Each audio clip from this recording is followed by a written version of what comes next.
Hello and welcome to our People to People Group 2025 United Kingdom Market Update. I'm Liz Jones, UK Managing Director here at People to People. On today's show, what key trends are impacting the UK employment and labour market in 2025?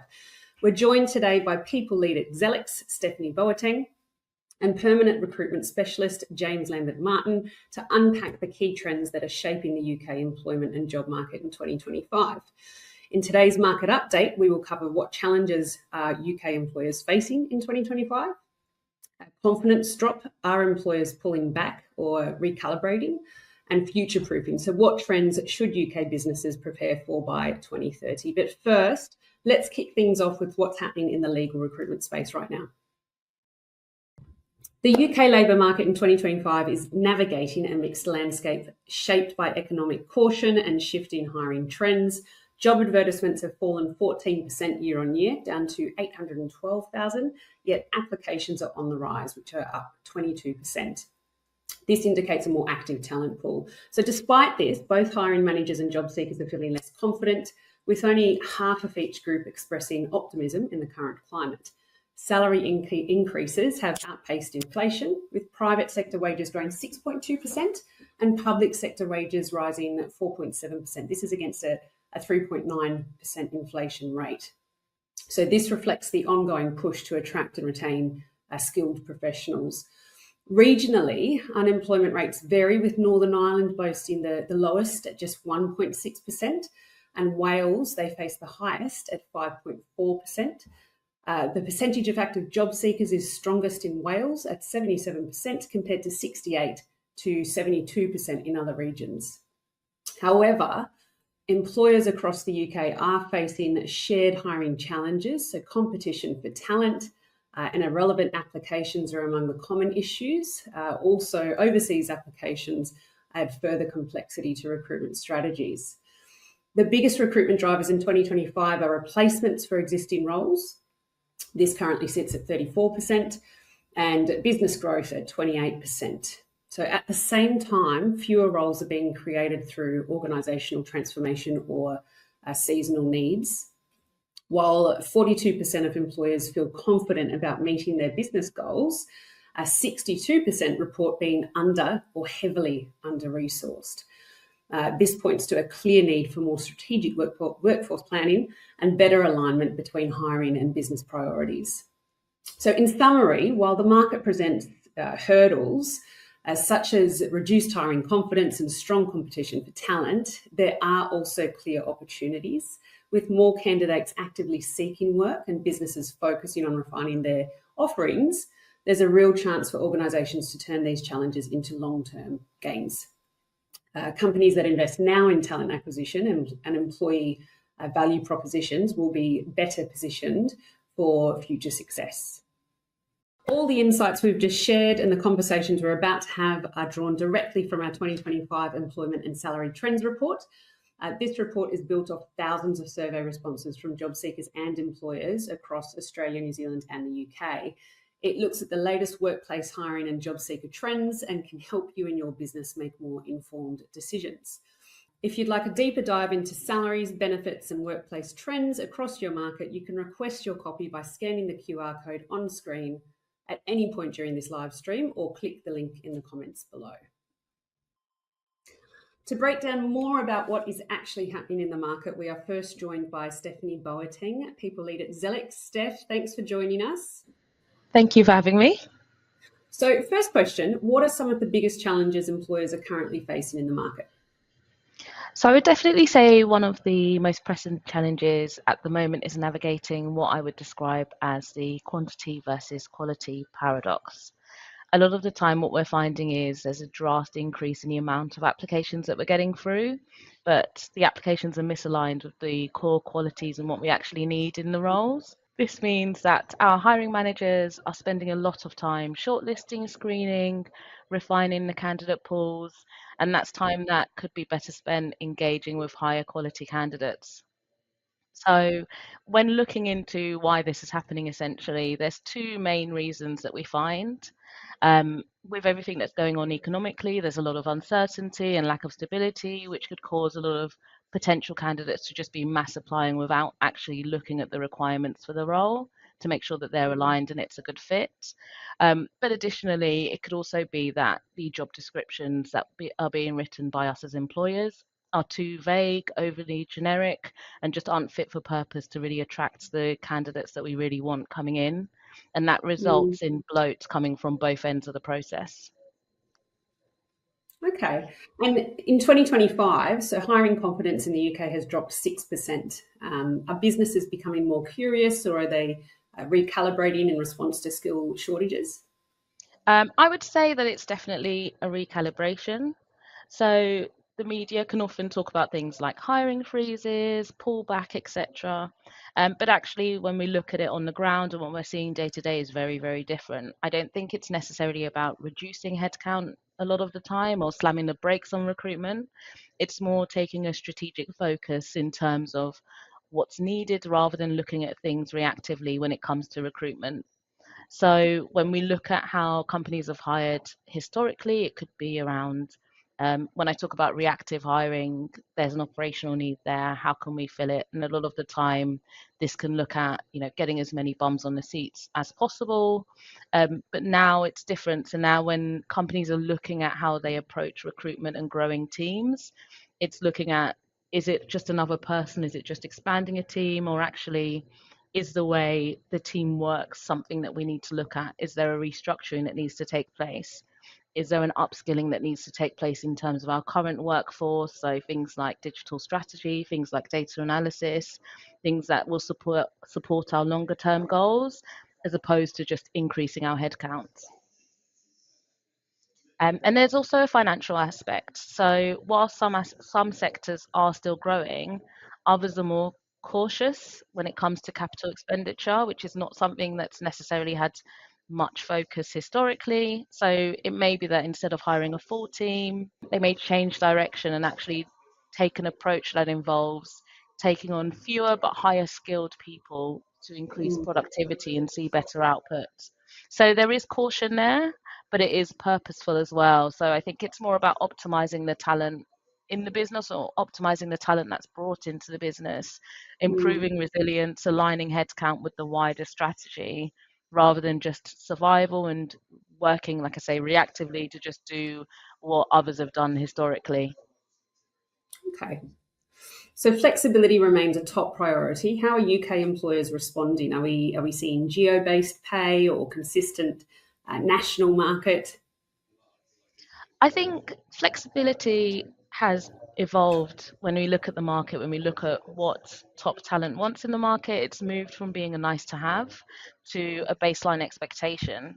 So when we look at things like being more autonomous and having more flexibility, specifically in a post pandemic world, being able to work from home, balance life responsibilities, having autonomy over your own work schedule.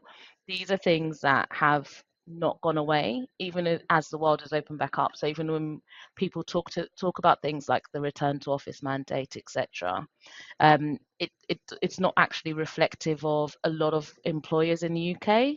Most employers have landed on a hybrid model. So typically it's 2 to 3 days in the office, the rest of the week being remote. And actually, for a lot of business leaders, what's important now, and for those they're bringing into the business, is the trust to do the work that's done rather than physically seeing each other in an office. So, people, in terms of candidates and top talent, want to see that their leaders trust them and that they can trust them to do their work without constant oversight. So, I think that companies that are still very much focused on visibility, physically seeing somebody there 5 days a week, are now falling behind when it comes to attracting top talent. On the topic of geo-based pay, it's not yet widespread here in the UK. So there's been some experimentation, particularly in global tech firms, so ones that operate across regions, specifically with like more varied and significant cost of living differences. But in the UK, where the kind of, let's say, inner city costs are a bit less dramatic than a San Francisco compared to a rural America, most companies continue to offer quite a consistent pay band nationally. I think it's parity for fairness, and partly because introducing geo-based pay adds complexity, specifically more in hybrid models. So someone may work, for example, in Leeds or up in the Midlands, but actually regularly commute to London. So it wouldn't necessarily be fair to be saying we'd ban them differently because they're not based in the city. The other thing I should add is that what is shifting, and one thing that we have noticed, is around the wider compensation conversation. So employers definitely are looking at more in terms of total rewards. It's not just about what's coming home at the end of each month or what a paycheck looks like, but it's things such as enhanced pensions, well-being packages, learning stipends, and even non-financial incentives. So the sabbaticals are being talked about a lot in the kind of people and talent community. The 4-day work week pilots, that was definitely a hot topic and has been in recent times. So all of these things coming together are part of the flexibility narrative. So it's not just about where you work, but it's actually about how your workplace integrates into your life rather than vice versa, which has been the case historically. And then just a final note from me on this, I would also say that for employers to really kind of offer an EVP well, flexibility is something that needs to be a core part of the employee experience. You can there's plenty of studies that you can find to show that it's definitely becoming more of a highlight and more important for more people at various stages of their life and their working journey. Excellent. Thank you. Thanks for all those insights. I'd like to shift gears slightly now and bring our second guest for today's update, James Lambert-Martin, who is a permanent recruitment specialist in our UK team. Thank you for joining us, James. No problem. Glad to be here. Right. So job ads are down 14%. Applications are up 22%. What does this tell us about the labour market, and what do you expect going forward? Well, the 14% drop in ads combined with a 22% job increase gives us quite a powerful insight into what is a dual shift. On the one hand, employers are exercising a great deal more caution. They're not halting recruitment entirely, but they're definitely curating more tightly what gets advertised. There's a clear trend towards prioritising what are business critical goals. Companies are asking themselves whether a role is truly essential before they go to market. And that often means fewer ads overall. On the other hand, candidates are really feeling the pinch, whether it's due to cost of living pressures, whether it's lack of fulfillment in their current roles, or instability from recent layoffs. Job seekers are more active than they've been in years. But that activity isn't always targeted. Many candidates are applying for roles where they don't quite meet the criteria, just hoping to get that foot in the door. This creates quite a unique bottleneck in recruiting. Hiring teams must sift through a much higher volume of lower fit applications, increasing the importance of clear job descriptions and obviously efficient screening tools. It also tells us that job seekers are looking for clarity. So they want to understand where they stand and they want feedback. Companies that can manage this tension with a deal of empathy and transparency are going to have that competitive edge. I anticipate mid to late 2025 hiring to rebound as stability improves over time. Until then, strategic hiring will definitely dominate, and businesses will continue to fine tune their employer value proposition just to stand out. Yeah, many employers are seeing irrelevant applications. Is this a tech issue, a branding issue, or poor job ad strategy?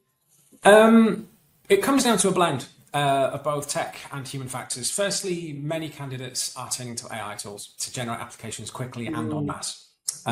This leads to generic cover letters, resumes that don't reflect the role-specific requirements, and applications submitted to dozens and dozens of roles without any real alignment. Secondly, job ads themselves are often too vague. If an ad lists every possible job skill but no real insight into the must-haves, candidates will self-assess incorrectly. So employers really need to write job descriptions that clearly define what success looks like, not just a laundry list of the duties, but actual measurable outcomes, and also the important cultural expectations. There's also the issue of ATS platforms. So while automation can save time, it's often poorly calibrated. So it might pass over high quality candidates due to missing keywords, or let through relevant ones who just tick those more superficial tick boxes. The solution isn't to ditch automation, it's just to make sure that it's used intelligently and we're applying a human lens before making any final decisions. And strong employer branding also helps. So when companies clearly articulate who they are, what they stand for, and who thrives in their environment, they naturally filter candidates. So the clearer your identity, the more aligned your applicant pool. Okay, have you seen a shift in salary expectations, and how are employers responding to that, especially around pay, flexibility and progression? Candidate expectations have evolved beyond base salary. While pay is still a major factor, job seekers are asking more and more sophisticated questions. What does progression look like? How often are reviews held? Is there flexibility in how I work, how I learn? There's been a noticeable rise in demand for clear progression pathways. So people want to know that they're not just being hired to do a job, but how are they going to grow in their careers? Employers are responding by building structured development plans, introducing mentoring, and also showcasing success stories internally. On flexibility, it's no longer seen as a perk. It's an operating model. Employers that haven't adapted are losing talent. Many now advertise roles with flexibility baked in, using it as a competitive advantage. We're also seeing a much wider adoption of holistic compensation. Think equity schemes, mental health support, lifestyle benefits, and learning allowances. Companies that can articulate their total reward effectively are winning the war for talent, because it's not just about what you pay, but it is ultimately how you treat your people. Exactly. So I'd like to bring you both back onto screen now to get a little bit more of a broader view and some different perspectives of the market. I'll start with you first, Stephanie. So how is the economic uncertainty shaping hiring? I would definitely say that businesses are more risk aware. So that just means that every new hire goes under more scrutiny. Leaders are asking, what's the ROI on this headcount? Some are opting to upskill existing employees or merge roles to improve efficiency. Yeah, it's definitely not a slowdown out of some kind of fear. I think it's more of a shift towards intentionality. They just want to make sure that the roles that they hire for drive revenue, resilience, or some kind of transformation. Okay, and what is one tip to improve talent attraction? I would say leading with authenticity. So I think it's part attraction, part retention, really. But candidates are evaluating your EVP before they even apply. So it's about making sure your online presence reflects the reality of working at your company. So you don't find yourself in the need of constantly constantly needing to attract new talent because you're losing the talent you're bringing in. Yeah, and I'd also say speed matters, absolutely. The best talent out there is off the market in days. So streamline your interview process and give feedback promptly. What would you say are the hardest skills to hire for right now? I would say digital fluency, particularly in data-heavy roles outside of tech. So that's definitely one of them. And then the other one I would say would also be hybrid leadership. So like I mentioned previously, it's a new way of working, it's a new world there. So managers who are experienced in managing and leading distributed teams effectively. I agree when it comes to digital fluency, but don't underestimate soft skills. Adaptability, storytelling, and influencing are all becoming make or break qualities. Absolutely. Do you think that AI is reshaping the employee life cycle? Oh, 100%. Certainly in the more admin heavy stages like screening, onboarding, but AI just doesn't have the nuance when it comes to judging, emotional intelligence or cultural fit or anything along those lines. Yeah, absolutely. So you can automate processes, but obviously you can't automate empathy. There will always be a place for human judgment in the workplace. Yeah, absolutely. And looking ahead to 2030, what should employers prepare for?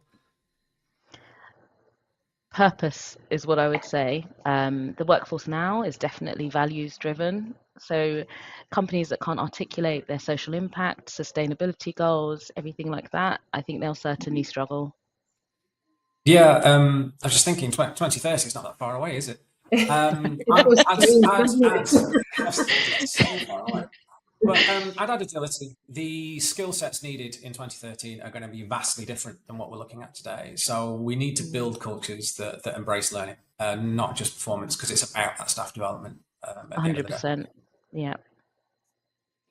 Thank you. A big thank you to both of you for your time today and for giving us some incredible insights into this market. If anyone is watching today or wanting to reach out to get in touch, please contact us. You'll have the contact details in the comment section below.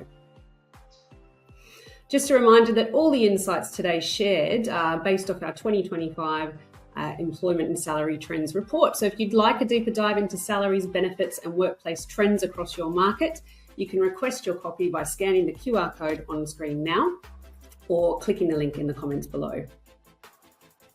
Lastly, whether you're looking for a new job or looking to build your team, we are here to help. As an award-winning recruitment agency, we operate in the UK in every major market. Contact details are on screen now, or you can see the links in the comments to reach out to us. That is it for today. Thank you very much for joining us, and a special thank you to our guests that have also joined. See you next time for the next webinar.